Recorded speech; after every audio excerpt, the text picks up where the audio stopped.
After Russia invaded Ukraine, the conflict unfolded in ways far from Vladimir Putin's expectations. While he anticipated a swift collapse of Kyiv, Ukraine's resilience and unyielding spirit have not only defied those predictions, but inflicted severe setbacks on Russia's military. As doubts grow about Russia's once mighty armed forces, we delve into their current state in 2024 and explore the factors shaping their transformation. Russia's defense budget. The invading country was able to halt Russian advances and suffer heavy losses. These losses were so substantial that U.S. intelligence analysts predicted a decade for Moscow to recover in 2023. German experts offered Moscow more credit, calculating that Russia's military would take 5 to 8 years to recover. Suddenly, Moscow appeared to require months, not years, to recover. Western military officials, analysts, and watchers can only watch Russia suffer terrible punishment and recover at an unexpected rate. Besides Putin's anger, a huge military budget fuels these superhuman reconstruction efforts. To appreciate how huge, consider that Russia's 2024 defense budget accounts for 1/3 of federal spending. How much is Putin investing in war? A record level since the Cold War, 7% of its GDP. The U.S., the world's largest military spender, allocates 3.4% of its GDP on defense. China, another significant spender, spends 1.7% of its GDP on defense. Ukraine is the only top 10 country spending more per GDP at 37%. To complete the picture, we need these countries' GDPs, so let's talk numbers. The 7% of Russia's GDP is $140 billion. Russian military reconstruction is costing that much, and it's only the start. The 2023 budget covers 3 years when military spending is estimated to exceed $400 billion. These numbers show that Russia won't stop invading Ukraine soon, just the opposite. It plans to overrun Ukraine in the future. Putin is also accelerating Russia's descent into everlasting conflict. With the money he's putting into the military, he can declare martial law or mobilize any time. Major mobilization helped Russia regain its military strength following initial defeats. Russia is predicted to have consumed approximately 90% of its pre-war forces as of December 2023, but the data we're seeing now show that its military is bigger than ever. How is this possible? The answer is easy. Russia prioritizes quantity above quality. Russia prioritizes quantity above quality. By late 2022, Russia had deployed 300,000 additional troops to Ukraine, with plans to mobilize another 300,000 by mid-2024. While this indicates a growing military force, the focus on quantity comes at a cost. Many of these recruits are poorly trained and lack combat experience, sent to the front lines with little preparation, essentially to face high casualties. The Kremlin's recruitment efforts have drawn criticism for targeting foreigners, prisoners on short-term contracts, and personnel from private groups like the Wagner Group and the Chechen Akhmat Special Forces. While some soldiers join out of patriotism, many enlist for financial stability or to escape other hardships. As of 2024, nearly 470,000 Russian troops are deployed in Ukraine, accounting for 13% of Russia's total military force of 3.57 million, which includes 1.32 million active duty and 2 million reserve personnel. Despite severe losses, Russia aims to expand its military to 1.5 million active duty personnel by 2026, with half serving as contract soldiers. However, achieving these ambitious recruitment goals amidst sanctions and internal challenges raises doubts. The rapid enlistment appears more focused on inflating numbers on paper than ensuring a sustainable, effective force, suggesting the newly recruited troops in 2024 may face the same fate as those deployed in 2022.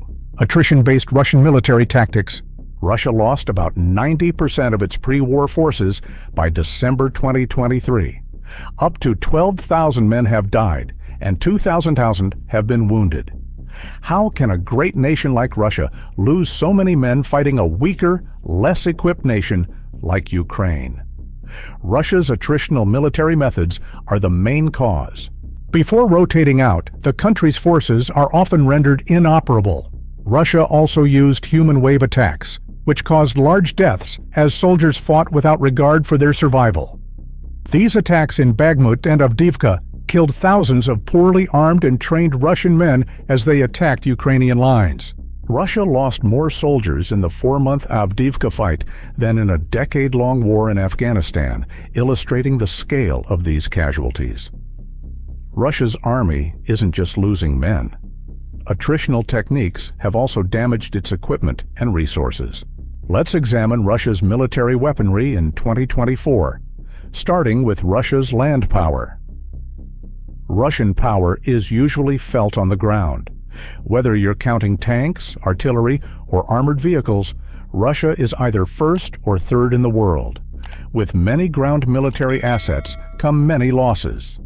This applies especially to Russia's reckless land military deployment in Ukraine. Over 3,000 Russian tanks have been lost since 2022. The Russian military had about this many tanks pre-war. Some accounts say nearly 7,000 tanks were lost. Despite huge casualties, Russia still leads the world in tanks. This is due to a vast stockpile of Soviet-era tanks, many of which have been reactivated. Despite being deactivated, the T-55 and T-62 tanks are still in use in 2024. Like the number of troops, quality versus quantity is also an issue. Russia has many tanks, but many needed replacement before the Ukraine war. Imagine how well these units do in modern combat. Ukrainian accounts are vivid, so you don't have to imagine. On May 13, 2024, Russia lost 31 tanks. Another 5 units were lost the day before. On April 7th, 17 Russian tanks were cut. March 28th eliminated 10 more Russian tanks. Russia lost 400 tanks in February 2024 attempting to take Avdiivka. January 28th took 10 additional Russian tanks. And the list continues. Beginning the year with 16,000 infantry fighting vehicles, the country has the third largest fleet in the world. Each of the above attacks destroyed some of Russia's battle vehicles. About 8,800 MTLBs, BMPs, and BTRs have been lost by Russia since the invasion. Russian troops have used these vehicles for mobility and firepower for decades, despite their Cold War origins. Not so for the decommissioned D-10 and D-20 howitzers. Like the Soviet-era tanks, these artillery units returned to action to compensate for substantial losses in this department. Over 6,200 self-propelled artillery units and 8,300 towed pieces were anticipated for Russia in 2024. Though it's lost many in 2024, artillery shells feel more urgent than artillery pieces. That's why Russia increased production, dug into stockpiles, and imported from North Korea and Iran. From Iran to Russia in 6 months, almost 300,000 artillery projectiles crossed the Caspian Sea. North Korea has sent 10 times more since September 2023, saving Russia's land forces. Russia's reliance on Iran and North Korea, which have geopolitical objectives, shows how far it will go to win the Ukraine war. Russia relies on these nations in various ways. Situation of Russian Air Force. Moscow uses Iranian drones instead of cruise missiles, which are more expensive and rapidly disappearing. How about Russia's air power in 2024? Drones are becoming vital on the battlefield, so let's start there. Russia developed and deployed drone technology later than other countries because it was reluctant to grasp the relevance of over-battlefield drone aircraft. Russia wised up and has approximately 3,500 drones as of 2024. Most of its locally built drones are employed for reconnaissance, while its assault aircraft are mostly imported from Iran. Russia had few drone losses in 2024. Not so with the nation's other planes. Russia lost 8 aircraft and 1 helicopter in 2024. Brief overview of the lost plane, First, the Soviet-era Berev A-50 AEWNC aircraft. After losing this aircraft over the Sea of Azov, the Russian Air Force has 12 additional units. Soviet airliner Ilyushin Tu-22 ranks second. A surface-to-air missile damaged this aircraft, leaving the Russian Air Force with one operable unit. 3. The Soviet multi-purpose turbofan strategic airlifter Ilyushin Tu-76. One of 120 Russian planes was shot down. The air defense fighter Sukhoi Su-35 ranks fourth. After this multi-role fighter was shot down over eastern Ukraine, Russia had 100 Sevsinon planes. 5 more Su-35s crashed over the Azov Sea, increasing the total to 116. Number 6, another A-50, lowers the total to 11. 7th, the Soviet twin-engine supersonic fighter Sukhoi Su-27 for air superiority. Over 50 of these advanced jets remain in Russia. 8th, the supersonic maritime strike bomber Tupolev Tu-22M. This aircraft crashed near Stavropol after an engine fire, leaving the Russian Air Force with 66 units. Though these losses are severe, Russia still has a large air force due to the quantity of aircraft in each category. This air force includes these: over 800 fighter jets, 700 attack aircraft, 400 transport aircraft, 100 special mission aircraft, over 20 tanker aircraft, and 1,500 helicopters, more than a third of which are attack helicopters. Russia can't use all these aircraft at once for many reasons. Experienced pilots are a major factor. Russia has had air supremacy over Ukraine for 2 years since the invasion. The highly expected arrival of Western-made F-16 planes in June or July 2024 is the only thing that may change this. These jets will let Ukraine battle Russia in the air and down more aircraft this year. Despite its inferior air strength, Ukraine has done well at keeping the Russian Air Force at bay. The Navy is another area where Ukraine has excelled with little strength. Ukraine has sunk hundreds of its oppressors' ships while having almost no navy.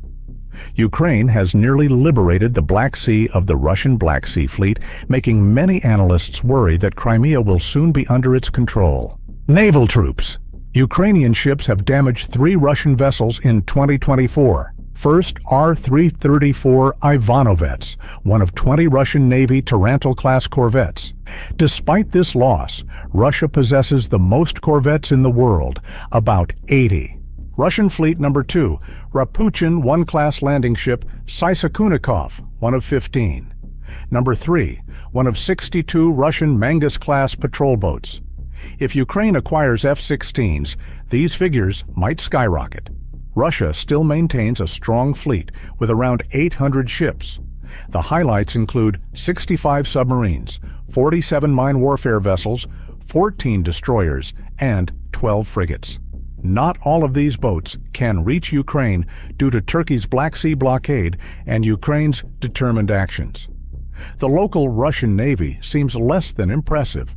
Worse, Russia lacks the time and finances to build new Black Sea Fleet boats. What about Russia's other department production? Well, they're moving. Arms makers are encouraged to labor 24/7, mobilizing the defense industry like Russia's populace. Strategy for Russian weapons production. Production statistics are absurd, much like with troops. Russia is again trying to convey overwhelming strength and resilience. The astounding production growth can be explained by 2 undesirable activities.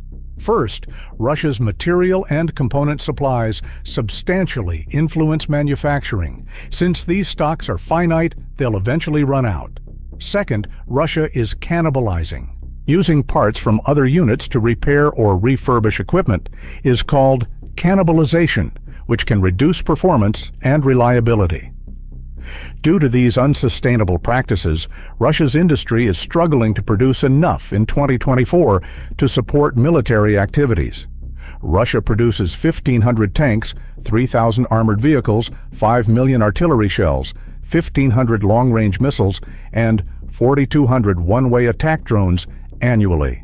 Russia relies on allies for weapons it can't build or equipment components.